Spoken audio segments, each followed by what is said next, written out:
এইবার ট্রেনে একটা সমস্যা হয়, সেটা হচ্ছে যে এবার হচ্ছে ইন্ডিয়ান ক্রিকেটার রবীন্দ্র জাদেজার আমাদের কাছে যেরকম নর্থ বেঙ্গল বা পুরী মানে আমাদের কলকাতা থেকে, সেরকম এই আহমেদাবাদে যারা থাকে তাদের কাছে হচ্ছে মুম্বাইটা হচ্ছে ওই রকম।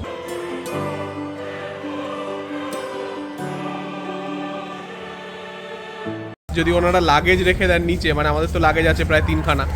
এই ট্রেনটার একটা মানে বাজে ব্যাপার হচ্ছে যে মুম্বাই থেকে আসছে, দ্বারকা অবধি যাচ্ছে, কিন্তু এতে আপনার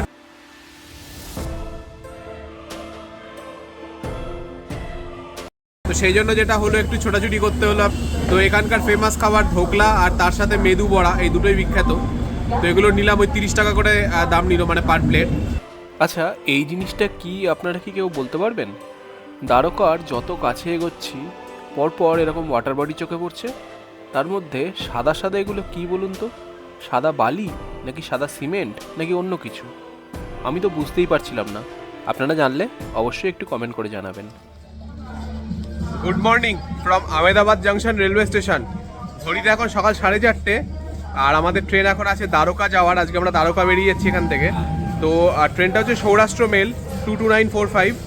এটা আপনার 4:50 নাগাদ আসার কথা আহমেদাবাদে, আর 10 মিনিট হল্ট দিয়ে ছেড়ে যাওয়ার কথা হচ্ছে ভোর 5টা নাগাদ। আর ওখানে দ্বারকায় পৌঁছানোর টাইম হচ্ছে দুপুর 1টা বা 1:10 এরকম কিছু একটা হবে।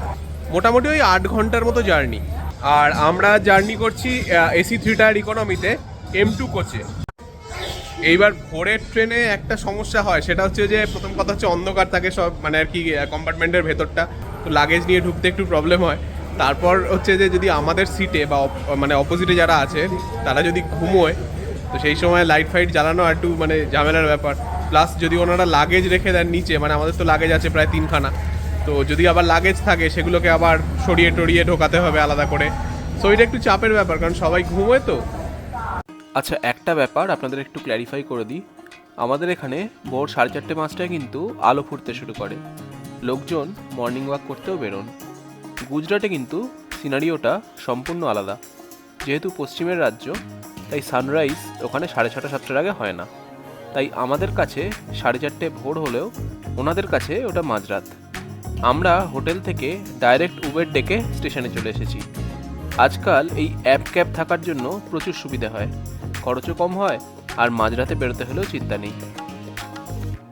আর এই ট্রেনটা আসছে হচ্ছে মুম্বাই থেকে, আর লাস্ট স্টেশন হচ্ছে আপনার দ্বারকা, মানে ডেস্টিনেশন দ্বারকা, আর অরিজিনেটিং স্টেশন হচ্ছে মুম্বাই। আমাদের কাছে যেরকম নর্থ বেঙ্গল বা পুরী মানে আমাদের কলকাতা থেকে, সেরকম এই আহমেদাবাদে যারা থাকে তাদের কাছে হচ্ছে মুম্বাইটা হচ্ছে ওই রকম। মানে রাতে যদি আপনি ট্রেনে ওঠেন, যেরকম এই ট্রেনটাই রাত 9টার সময় ছাড়ছে মুম্বাই থেকে, আর এখানে ঢুকছে হচ্ছে ভোর 5টায়, মানে ওই 8 ঘন্টা মতো লাগে আর কি।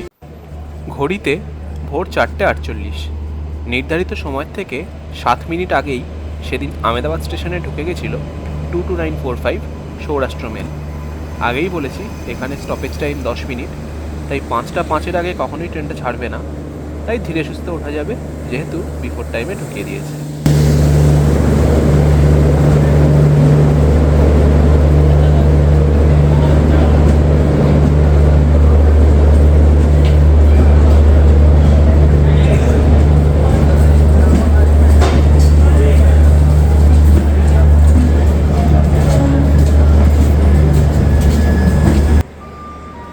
নির্ধারিত সময়ই আহমেদাবাদ থেকে ছেড়ে দ্বারকার উদ্দেশ্যে যাত্রা শুরু করলো আমাদের ট্রেন। চলুন এবার ট্রেনটির ব্যাপারে সব ডিটেলসগুলো আপনাদের দিয়ে দিই। এই ট্রেনটি প্রত্যেক দিনই চলে। ভোর 4:55-তে আহমেদাবাদ ঢোকে, 10 মিনিট হল্ট দিয়ে 5টা 5-এ ছাড়ে এবং দ্বারকা পৌঁছে দেয় দুপুর 1টা 10 নাগাদ। আহমেদাবাদ থেকে দ্বারকার মধ্যে ট্রেনটির টোটাল স্টপেজ আছে 15টি।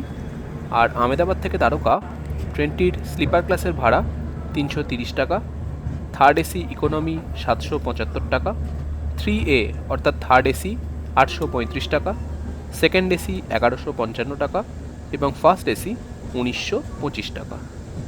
বাই দ্য ওয়ে, ভোর 4:30 স্টেশনে এসেছি মানে বুঝতে পারছেন তো, সেই রাত 3টে ঘুম থেকে উঠেছি।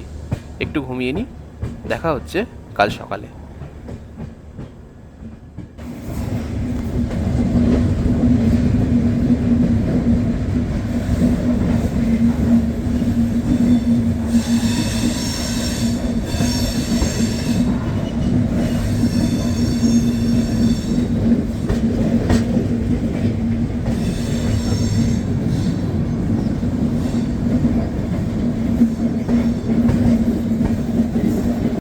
আচ্ছা, আমরা এখন রাজকোট ঢুকছি।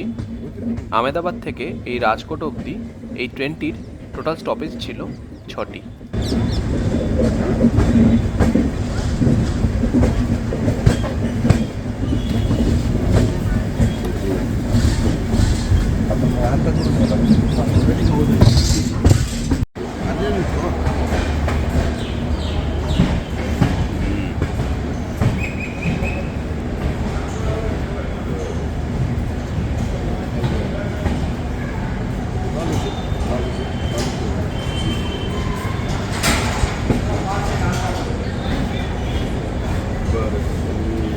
Haji,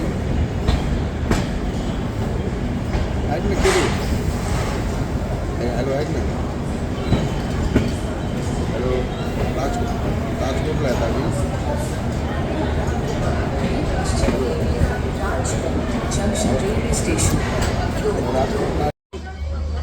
good morning from Rajkot junction. আমরা এখন রাজকোট থেকে বেরোচ্ছি। রাইট টাইমে আছে ট্রেন, ইভেন বলা ভালো বিফোর টাইমে ট্রেনটা ঢুকেছে।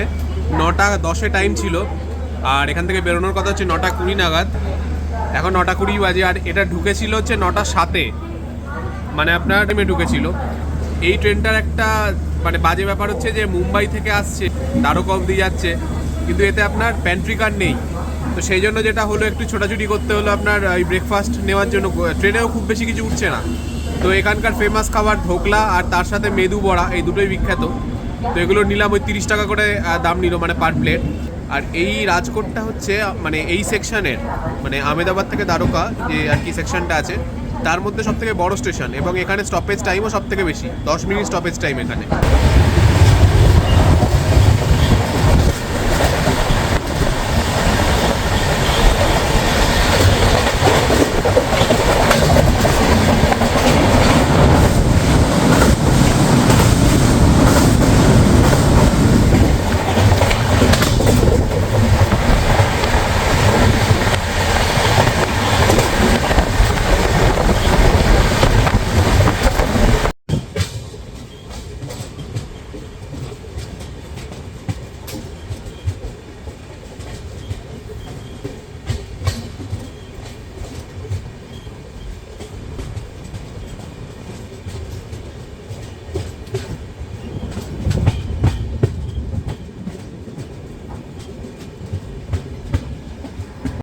ঘড়িতে এখন সকাল 11:07।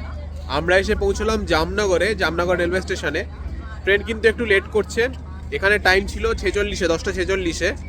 তো 21 মিনিট এখন অবধি লেট আছে। আর এখানে স্টপেজ টাইম হচ্ছে 5 মিনিট, মানে 10:46-এ এসে 10:51-এ ছাড়ার কথা ছিল। এখন যেহেতু 21 মিনিট লেটে এসছে, দেখা যাক কতক্ষণ দাঁড়ায়, 5 মিনিট নাও দাঁড়াতে পারে। আর এটা হচ্ছে রাজকোটের পর এই রুটের, মানে আমেদাবাদ থেকে দ্বারকা রুটের আর কি সেকেন্ড বিজি স্টেশন। আর এই জামনগর হচ্ছে ইন্ডিয়ান ক্রিকেটার রবীন্দ্র জাদেজার বার্থ প্লেস। गर्मी नहीं, शादी मतलब शादी, जिठन देवरानी का लड़के का शादी है, मतलब सब वो टाइम पे पहुंचना है। दिमाग में वही रहता है, और आगे कुछ नहीं रहता। চলুন এবার এখানকার ট্রেন মানে ওয়েস্টার্ন রেলওয়ের ওয়াশরুম কীরকম হয় সেটা আপনাদের একটু দেখিয়ে দিই। বেসিনে জল রয়েছে, মিরারও মোটামুটি পরিষ্কারই আছে, হ্যান্ড ওয়াশ দেওয়া আছে, ইন্ডিয়ান স্টাইল টয়লেট। তবে জেট স্প্রে দেখলাম না, যেটা কিন্তু এসি কম্পার্টমেন্টের ওয়াশরুমে সবসময়ই থাকে। আর ফ্লাশ ঠিকঠাক কাজ করছিল। আচ্ছা, এই জিনিসটাই আমি ইন্ট্রোতে আপনাদের দেখাচ্ছিলাম। ভিডিওতে কতটা বোঝা যাচ্ছে জানি না, হয়তো আপনাদের ধূসর মনে হতে পারে, কিন্তু খালি চোখে একদম সাদা লাগছিল এগুলোকে। মানে সাদা বালির সমুদ্র সৈকত যেরকম হয় না, একদম সেরকম। আবার সাদা সিমেন্টও হতে পারে। যাই বলুন, জিনিসটা কিন্তু ইউনিক। পরপর সব ওয়াটার বডি, আর তার মাঝে মাঝে এইগুলো। কী জিনিস বুঝতে না পারলেও দেখতে বেশ ভালোই লাগছিল। ঘড়িতে দুপুর 1:15। নির্ধারিত সময়ের থেকে 5 মিনিট লেটে ট্রেন আমাদের পৌঁছে দিল শ্রীকৃষ্ণের স্মৃতিবিজড়িত দ্বারকায়। আজ তাহলে এখানেই শেষ করি। ভিডিওটি ভালো লাগলে please like, share and subscribe. দেখা হচ্ছে পরের পর্বে। সবাই খুব ভালো থাকবেন। নমস্কার।